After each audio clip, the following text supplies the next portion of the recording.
ثم رددناه أسفل سافلين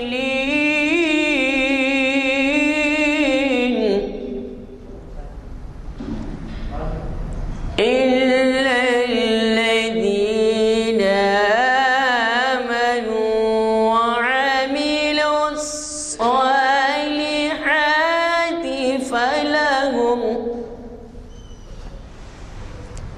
فلهم أجر غير ممنون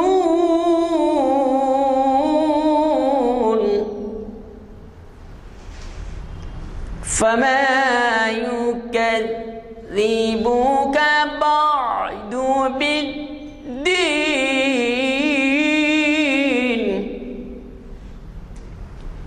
أليس الله بأحكم